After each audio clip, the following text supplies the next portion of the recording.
This is what fans have truly been asking for.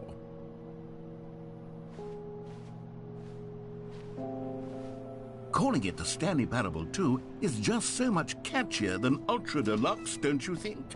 Ultra Deluxe? What does it even mean? But the Stanley Parable 2, now that's an artistic statement right there.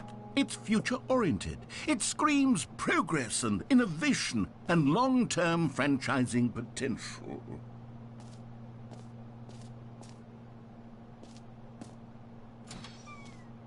Now, to be clear, I haven't quite nailed down what exactly the Stanley Parable 2 is going to be, but let's take a look at some of the features I've been developing for it. I figure that if I can loosely organize a handful of interesting concepts, that surely the game will sort of naturally spring up around them. It'll all work itself out. Game development is much more of a fuzzy magic than anything scientific or logical, really.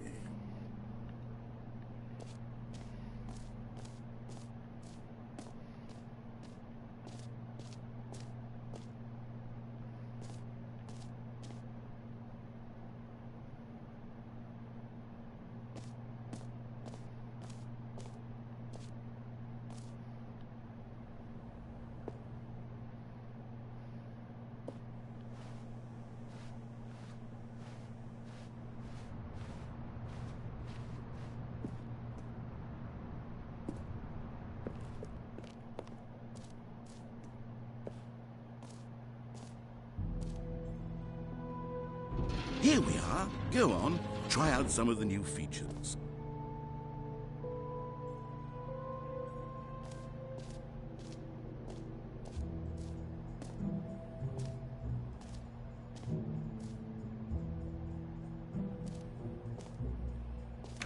For the Stanley Parable 2, I asked myself, what do players really want?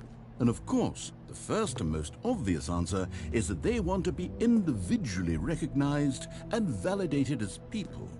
So with that in mind, my first addition to the game is this button which speaks the name of the person playing the game. Isn't that wonderful? I'm reading your stuff right now.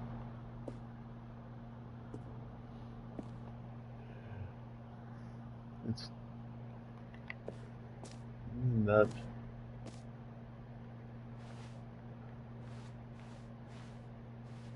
Jim. Sorry, I should have clarified. Right now, the button only says the name Jim. But of course, in the final game, this button will say your name, whatever name that is. Here, let's have you role-play as Jim to really simulate the full experience of this feature. Just play along. I promise you'll love it.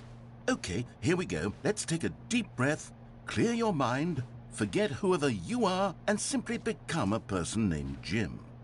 I want you to imagine yourself living as Jim, sleeping and waking as Jim, falling in love and being heartbroken as Jim, seizing all of the world's possibilities as Jim, and as Jim watching your dreams crumble into dust. Do you feel it deeply? Are you really, truly Jim right now? If so, then please step forward and press the button.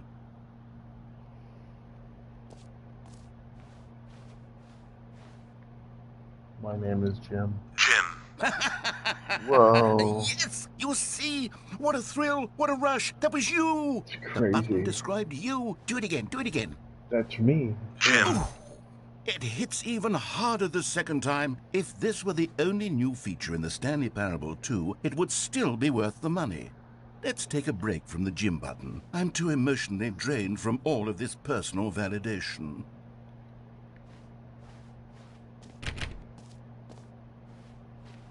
Jim. Whoa there, cowboy. Sometimes a person can be too much Jim.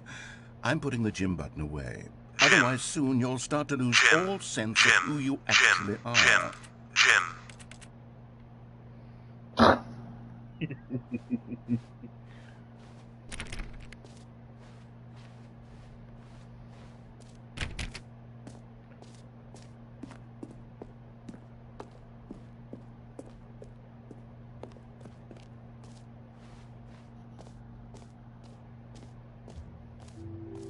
I suppose I could allow only people named Jim to play the Stanley Parable too. That would actually save me the work of finishing this feature.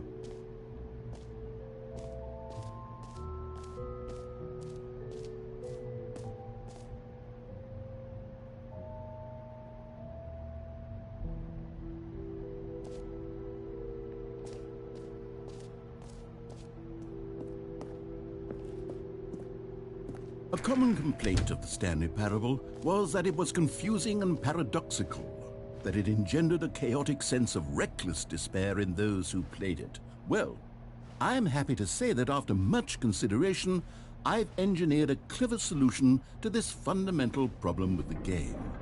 It's the Stanley Parable Reassurance Bucket. You see, Stanley, anytime you're holding the bucket, a sense of calm and ease will fill your mind and your heart. It's true. As long as you hold on to the bucket, the many disorienting contradictions of the Stanley Parable will feel perfectly normal and perhaps even comforting. You may even come to long for the gentle embrace of jarring cognitive dissonance while the bucket is in your arms. And to be honest, it's a much more convenient solution for me than actually redesigning the game to be less uncomfortable. Can you imagine what a pain in the ass that would be? Yes, the bucket is the perfect solution. Come on, give it a try.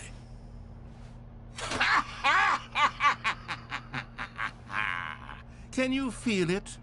The glow of comfort, even in the face of crushing despair, must already be sweeping through your body. And in fact, can I say that I do believe the bucket lends you an air of charisma as well?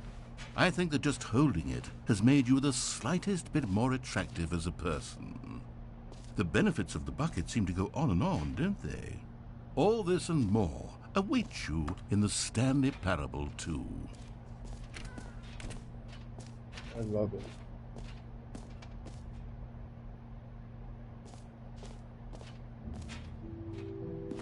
Does anyone give out awards for most enjoyable bucket in a video game? That really should be an award if it isn't already. I love this bucket. I wish I had it when I was having my name read to me.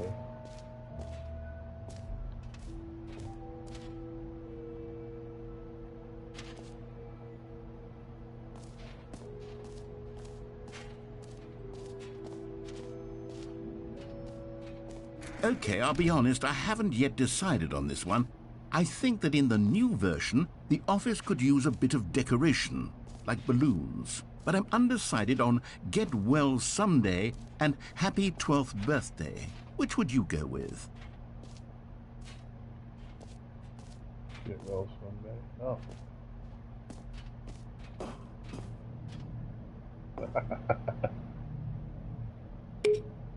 You know, sometimes when you solicit another person's opinion, it makes you realize that you knew which one you actually really wanted all along. Happy 12th birthday, step-niece, it is. Or actually, maybe I should have gone with... No, I've made my decision, we're moving on. Come now, you've already made your choice. It's true that you chose badly, but we all have to move on from our mistakes.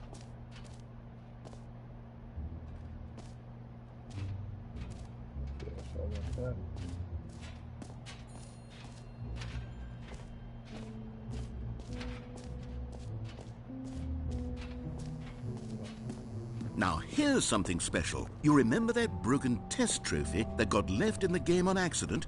Well, I'm developing a technology to simply give you the trophy. Yes, you see, you'll come to this lever, and when you pull it, the trophy will be given to you. It's as simple as that.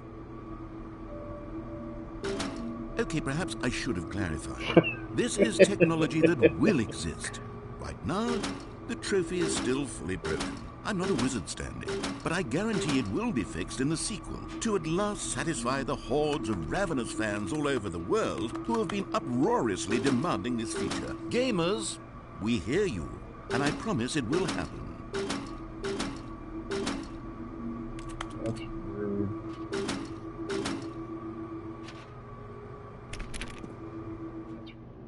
I love it. Luckily, I've got this bucket.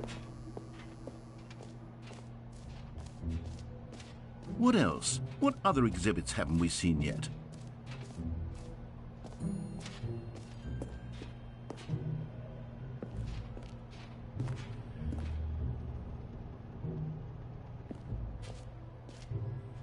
Ah, collectibles.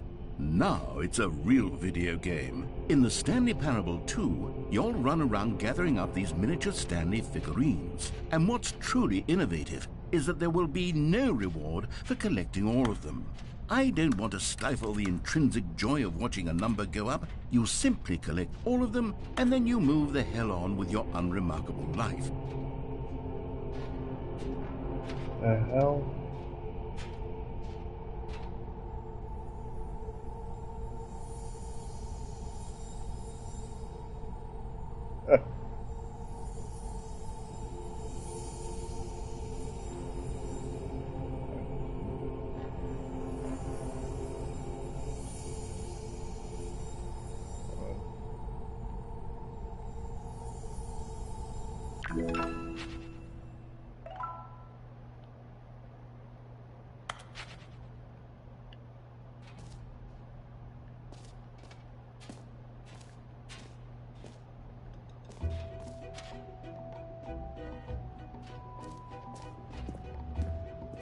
God, it really is the worst when you collect everything in a video game and then they give you a big fancy reward for it. Absolutely tragic.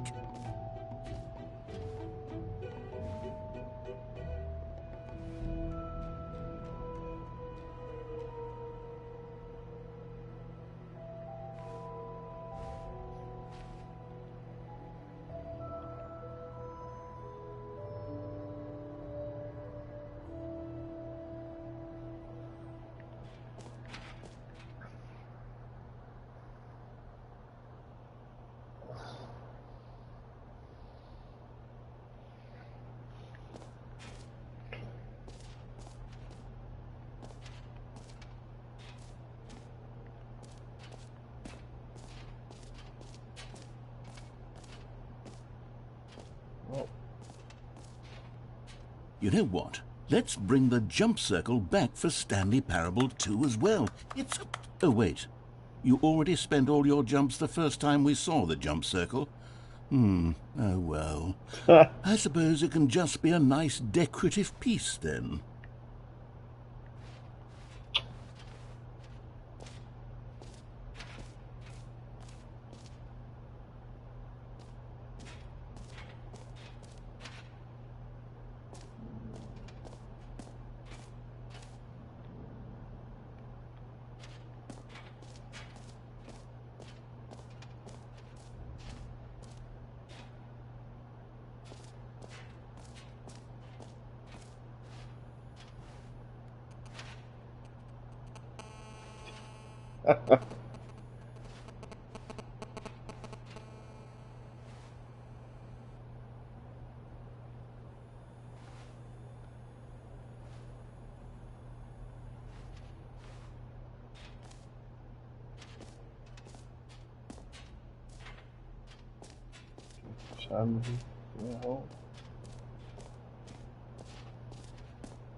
I didn't see your scan code thing.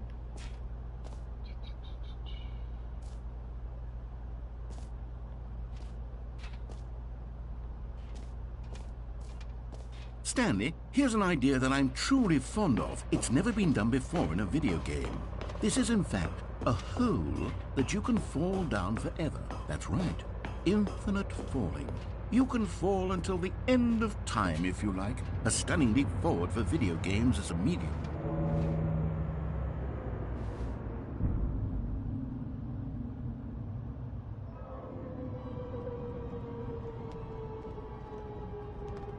You see, isn't it wonderful?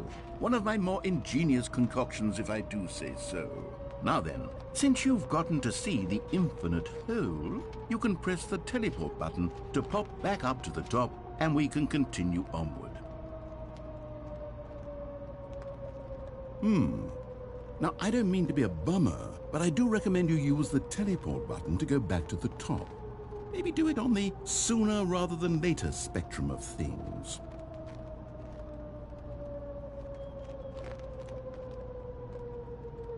Okay, Stanley, I don't know quite how to say this tactfully, but it's possible that I slightly exaggerated the infinite nature of the hole. Is it a very, very deep hole? To be certain it is. It's an extremely deep hole. I don't want anyone to say that it isn't an astonishingly deep hole. It is. Is it infinite? Well, that sort of depends on your definition of infinity. From one perspective, the infinite is merely philosophical in nature. It's more of a... Oh, Jesus. Okay, well, good for you. You found the bottom of the hole. You found me out, Stanley. I'm a liar and a cheat, and you're so clever. Look, I think the issue here is just that you're unusually fascinated by falling. What normal person actually wants to fall infinitely? I figured the hole was as deep as anyone would actually need. Don't you put this on me. Maybe you're the problem. Look, things got a little heated there. I think we both said some things we didn't mean. Why don't we just put all this behind us and agree to just call the hole mostly infinite? If that works for you, then go ahead and press the teleport button to warp up to the top of the hole and we can move on. I'll just be up here when you're ready.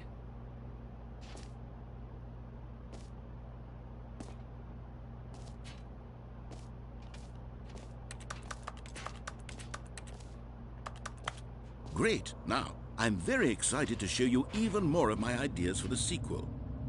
Oh, for heaven... You see, I was right. The problem is you. The problem is that you like holes too much. Not normal. A normal person would have said, yep, that's an infinite hole right there. Goes on forever till the end of time. Don't need to see it all, but not you. Oh, no, no, no, no. You have a weird sort of... Oh. Did the hole seem even shorter to you this time? I couldn't help but feel like you spent a little less time in there than you did before. I mean, admittedly, I didn't make an infinite hole, but I didn't think it was that not infinite. Well, I suppose once again there's nothing to do here. If you decide you've had enough of the hole, you can hit the teleport button and come join me up above. Had enough? I'm positively thrilled. I really do have so much more to show you and to talk about, and I've had enough of the hole for a lifetime. Gosh, how could I have guessed? You're back in the hole. If this starts to become a thing where... Wow, okay, yes. I'm starting to become extremely certain that the hole is not only not infinite, but that it's growing steadily less and less infinite. I suspect that I'm starting to hit the point where it's no longer feasible to call the hole infinitely deep, even by the lax overall standards for accountability and marketing. What's going on here? Stanley, I have no explanation for the uncertain nature of the hole's length. Here, let's try something. Let's pop back up to the top, and we'll see if it gets any shorter.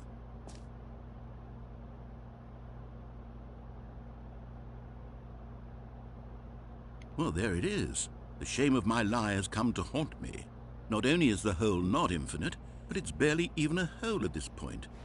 It's more of a concavity, or even a very aggressive divot. How is this still appealing to you? I know you're obsessed with holes, but at this depth, I just can't see this scratching the itch. Oh, who am I to judge? You just do whatever it is you're here to do and hit the teleport button when you're ready to move on. Is the, teleport button not working? You sure? Well, I mean, I really don't have an explanation. It was working just a moment ago. Try it again. Still nothing? Well, I suppose there is one thing I can do to fix this. I'm out. Goodbye, Stanley. You couldn't bear to be away from the hole, and now you'll get more time with it than you could ever have asked for. It's a win for everyone. You get to be with the hole, I get to do literally anything else. Take care, Stanley. I hope you and the hole have a wonderful rest of eternity together. Hopefully I've got my reassurance bucket.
My head's stronger, now you're no longer using up this space of mine.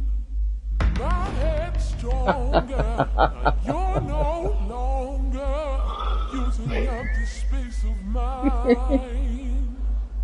My head's stronger, now you're no longer using up this space of mine.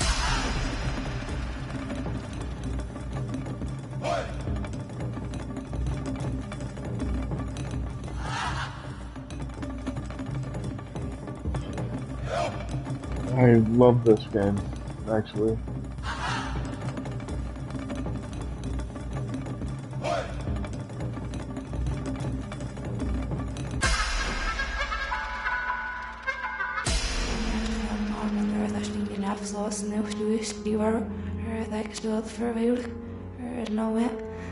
Is na mar na eerste bet na zo beskikken echt want as het is na zo manier veel was er joch kan er heel lezen. Je hebt het ooit sterk.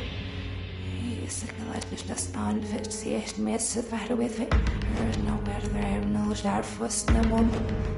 Ja, bliknes is er no strips het net het na mom respect was na mom. Na mom die veel ik ben met voor 4 minuten nieuws de braaf nou iets was rijden. Speak big life together, small to has no mom or nice from your sack.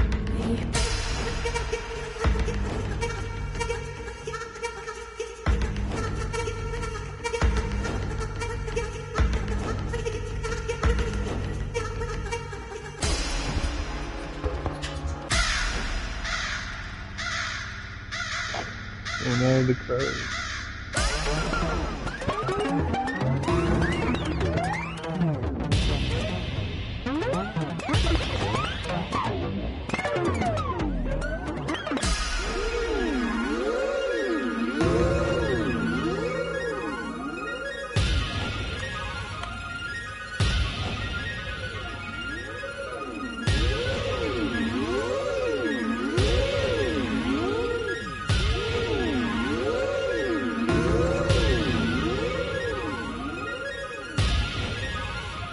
Stanley? Stanley? Stanley? Oh, good, you're awake. It seems you had sort of dozed off there, drifting away into dreamland. But we can't have that, Stanley, because this hole is just so darn fascinating that I want you to be wide awake for every second of it. You don't want to miss a single moment. So how about if I just pop in from time to time and wake you up to keep you really, truly focused on the hole? From the looks of things, you and I will have many, many years here in this hole, and I'm looking forward to all of them. Stay alert, Stanley. I'll be back. Toodle-pip.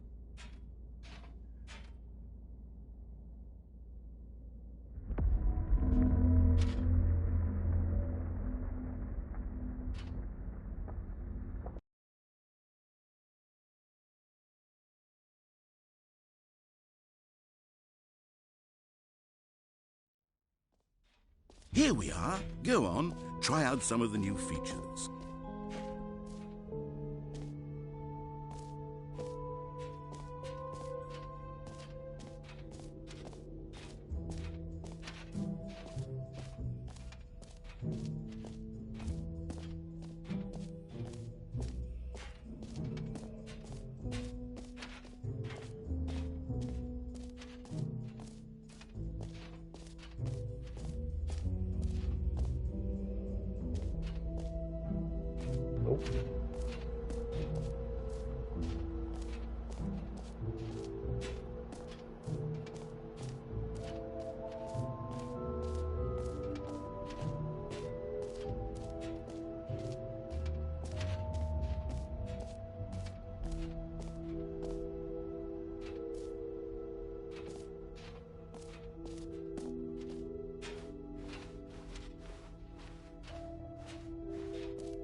All right, have you seen everything you wanted to? Ready to move on now?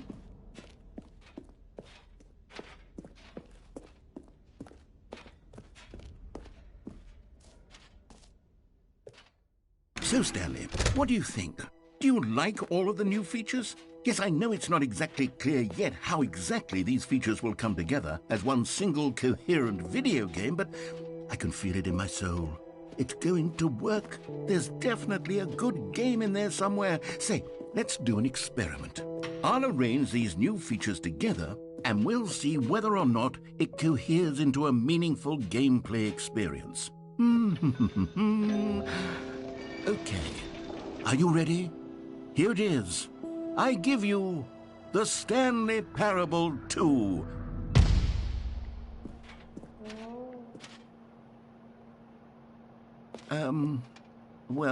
I mean, there's potential here, right? It's sort of... Okay, never mind. Hold on. Let me do a different arrangement.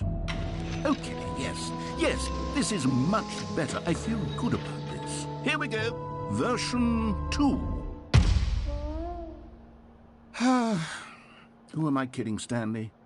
This isn't a coherent video game at all. It's a lot of gags. And I do very much enjoy creating gags, but they don't add up to anything. I wanted more than anything to create a sequel that would capture all the magic of the first game. I wanted fans to love it. No matter how good these gags are, they won't stand on their own. They would need the structure and the gameplay of the original. Wait, maybe that's it. I can take the original Stanley Parable and simply, well, insert a few of my new features into it. Tastefully, of course. With respect. With care for the vision and integrity of the original game. Would it possibly work? I suppose it could. But it would need a really, really tremendous title screen. A title screen that says with bold and uncompromising conviction, "This is the Stanley Parable 2. Let me see if I can whip something up. All right, perfect. Go ahead. Take a look.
This is the story of a man named Stanley.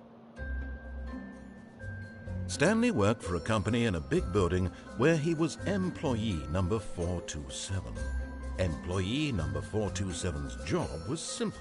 He sat at his desk in room 427 and he pushed buttons on a keyboard. Orders came to him through a monitor on his desk, telling him what buttons to push, how long to push them, and in what order.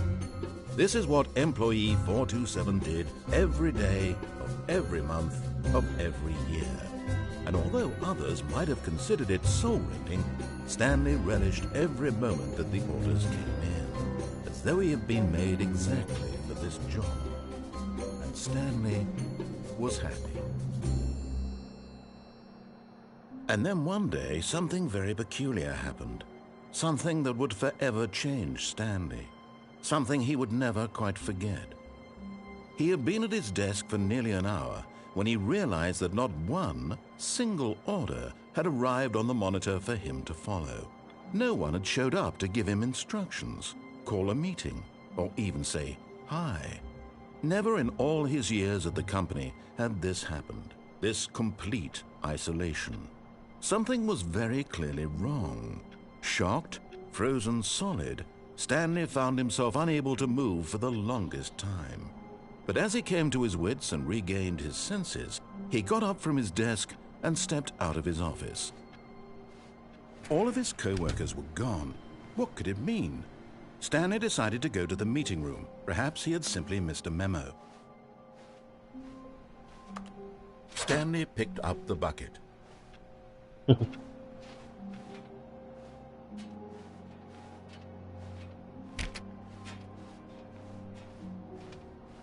Stanley clutched the bucket tightly to his chest and entered the door on his left.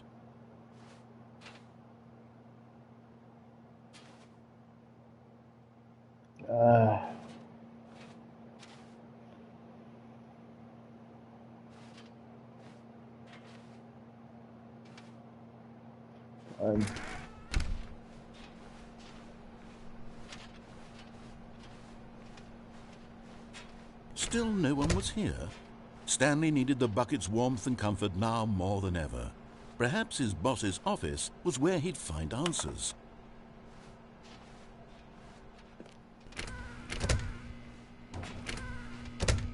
Oh, Stanley, can you feel it?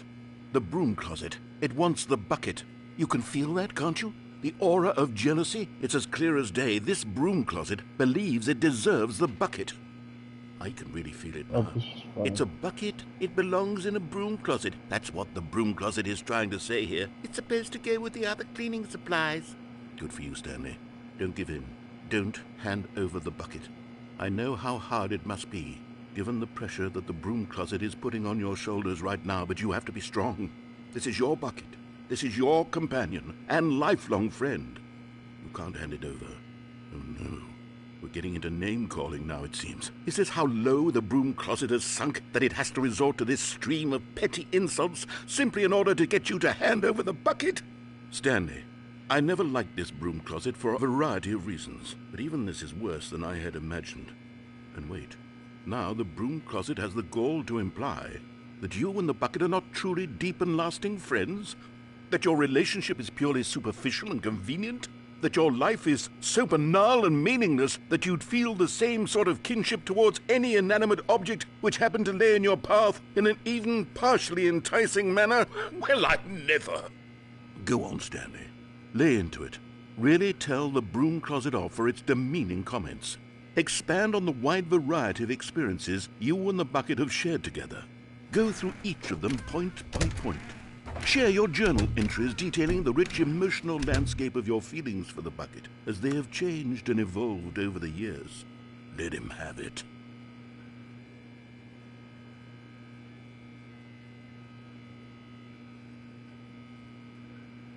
Okay, I've got you something which I think will help settle this debate once and for all. Here we go. There. Now it's settled. No more debate, no more discussion. Take a hike, broom closet, with all your meandering philosophical diatribes about the nature of cleaning supplies and their relationship to broom closets in the natural order of things.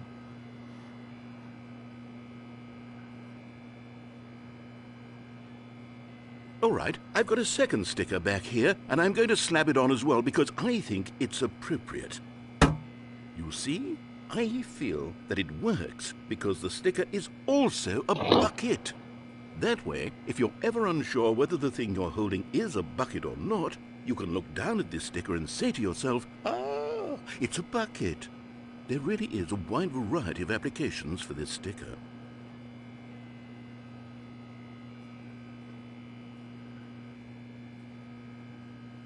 You know what?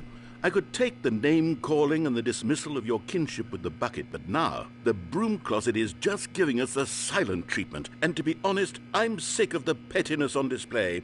You can stay here all you like, but I've had it with this impetulant room of cleaning supplies. Easily the most childish such room I've ever been in. I'll see you outside, and we can get on with the story about you and your bucket.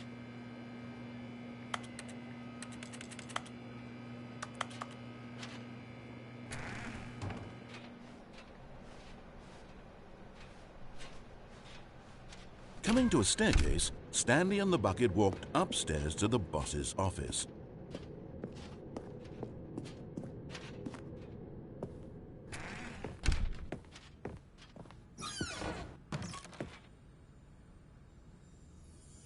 You found one of them. One of the miniature Stanley figurines. Remember, no reward for collecting all of these, only the intrinsic pleasure of a job well done. You can't buy that sort of happiness, Stanley. God knows I've tried. So, I implore you to savor each and every moment you come across one of these beautiful figurines.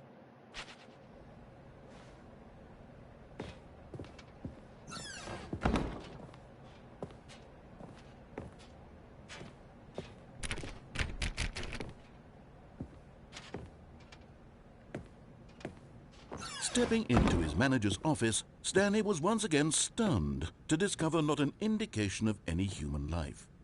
Crushed by the weight of this revelation, Stanley may have broken down into an emotional dumpster fire if not for the soothing presence of the bucket. Even now, in his darkest of hours, did the bucket's warmth and guiding light pierce the dark clouds of confusion and chaos. It would be with him always. The bucket would, and he knew it. The two of them were inseparable. At this point, Stanley was so absorbed in the tender spiritual connection he shared with the bucket that he didn't notice the keypad behind the boss's desk. Nor in his bliss of simply being near the bucket did he have any notion that the PIN number for the keypad was 2845.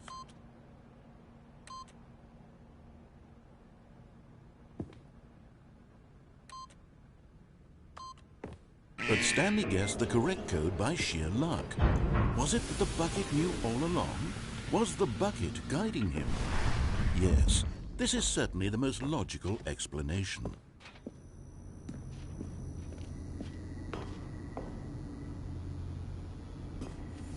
Another miniature Stanley figurine. This, there really must be a snappier name for these things. What about mini-stands? Stanley figs?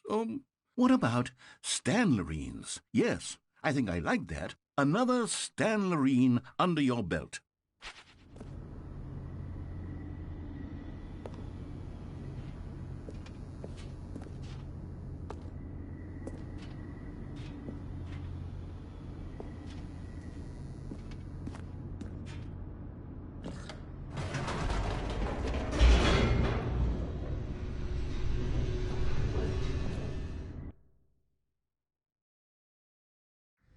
The elevator raced downward, plummeting towards an unknown fate.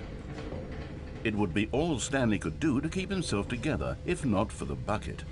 Soothing him, comforting him, reassuring that in this darkest moment of uncertainty, he would be all right. The bucket is here for you, Stanley. Everything will be fine.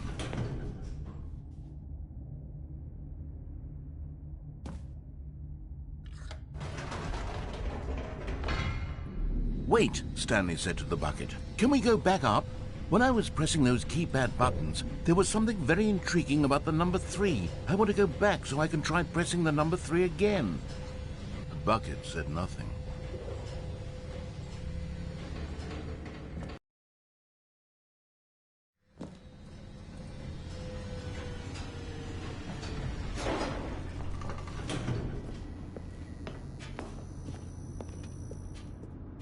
Here we are, said Stanley. Now I'm going to try out that number 3 button. What is... He took the bucket over to the keypad and began absolutely slamming on the number 3 over and over and over.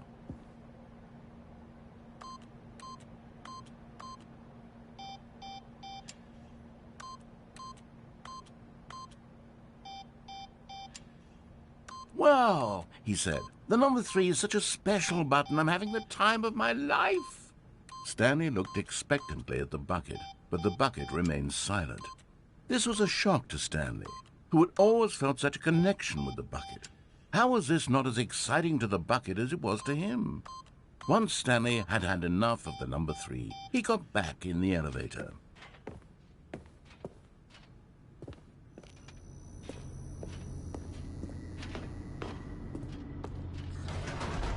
Perhaps the bucket had missed something. Perhaps it had not seen how much joy Stanley got from slamming the number 3 repeatedly.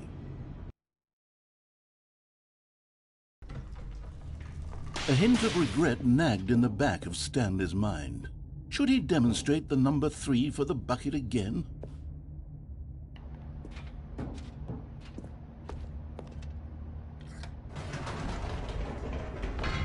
No, said Stanley to the bucket. You can't go on yet. Not till you understand how much the number 3 means to me. You and I have been through so much together, and I just want you to see what I see.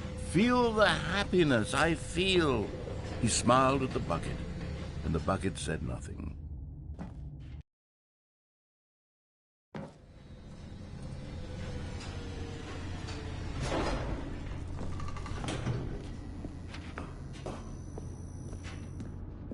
Here we go, said Stanley.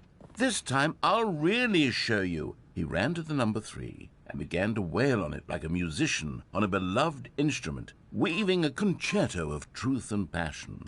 He wielded the number 3 like a fine artist would wield a paintbrush. He told stories through the number 3, stories of his dreams and hopes and fears, and the whole time he looked to his bucket for a reaction of some kind. Anything to let him know that the bucket appreciated what he was doing.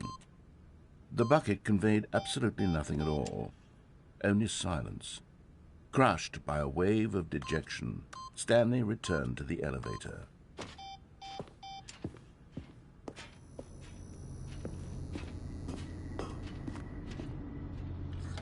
Stanley and the bucket were so close. They'd always been there for one another. Why suddenly could the bucket not connect with this passion of Stanley's? The question caused Stanley to ruminate the whole way down the elevator. He knew that there must be a way to get through to the bucket, to communicate fully with his dear friend. Surely there was a solution, mustn't there be?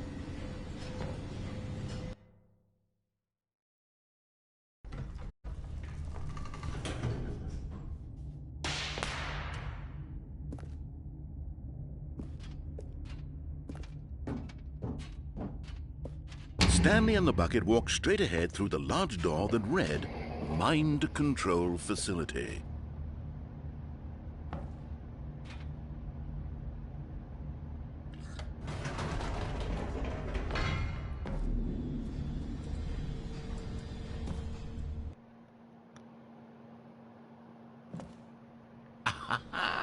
Said Stanley. I know what to do. I know how to fully express this feeling in my heart. He decided right then and there that he would hold a press conference where he would speak to the public on all matters relating to pressing the number 3 over and over. He would elaborate fully on what the number 3 meant to him and why he felt so alive when pressing it. Then the bucket would be able to see his joy through the eyes of others. It would get to see the world react to this discovery of Stanley's. And it would be through the public eye that the bucket would finally understand Stanley's work. For months, he advertised and marketed his press conference, building excitement around it, developing and rehearsing it, until it couldn't be refined a single measure further. When the big day arrived, Stanley was as prepared as he'd ever been for anything in his life.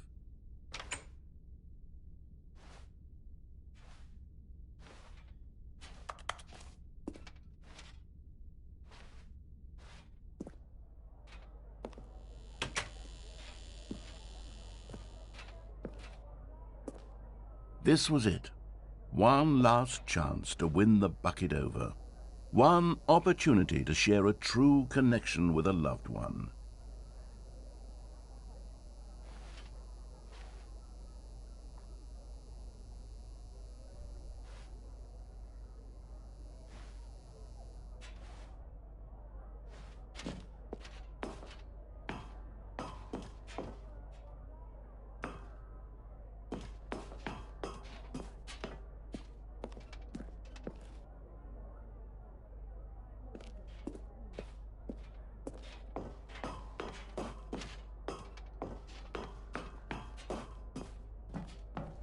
There was no one here. Nobody had come to the press conference to hear Stanley speak, to listen to him talk about what it really means to press the number 3 on a keypad over and over. He was unloved, uninteresting, he was a failure, and in that moment Stanley knew that the bucket would never again take him seriously. There would be no connection, no deeper understanding. The bucket merely sat there in his arms, indifferent. And so it began that slowly, over many years, the two of them grew more and more distant. They spoke less and less, neither wishing to state the obvious, that any sense of real respect between them had eroded since that day at the press conference. There would be no more games, no more long conversations about passion and pursuit, only a silence that consumed the space between friends. And Stanley, having for once in his life discovered the warmth and comfort of true companionship, was cast back into the unremarkable normalcy of loneliness.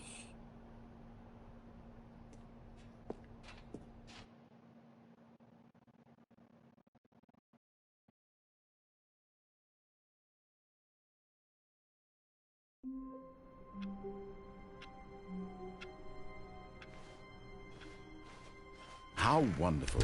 Stanley was alone. Finally.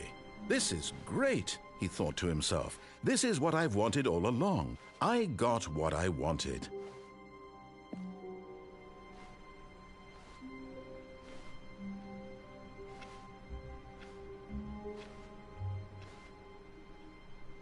Stanley lifted the bucket into his arms, and a wave of comfort rushed over him.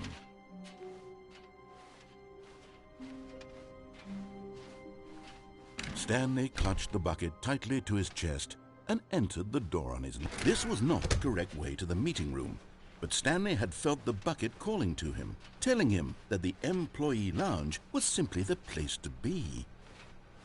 And here it was. Had the bucket turned out to be correct? Was this better than the meeting room? Yes, Stanley thought to himself. Yes, perhaps it truly was. How insightful the bucket turned out to be.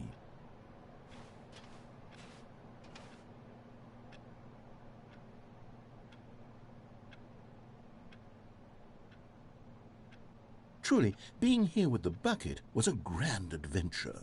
Stanley reflected on all they'd been through together. First, walking through the door on the right, then walking to the lounge, then arriving at the lounge. What a thrilling journey the bucket had inspired.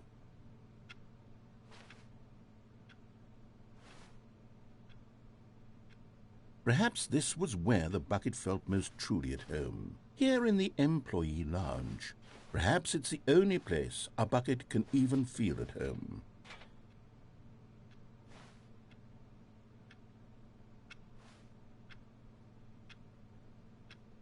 Stanley decided to just give the bucket absolutely as much time as it needed to be in the lounge. Clearly, the bucket and the employee lounge shared a special connection.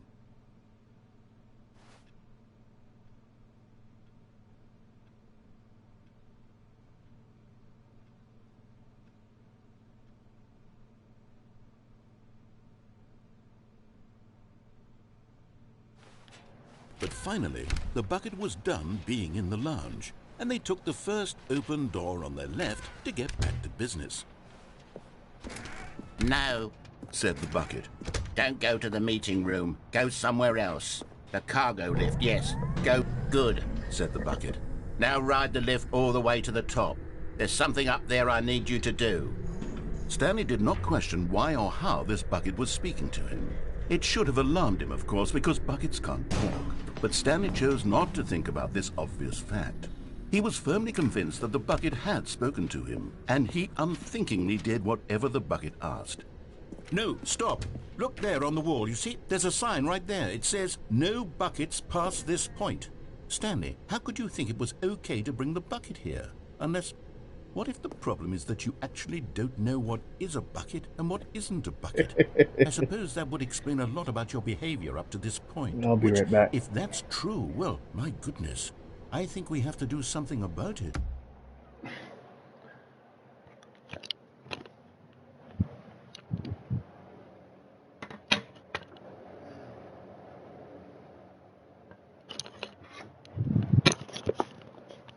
Actually, I am going to call it a night. Thanks for watching.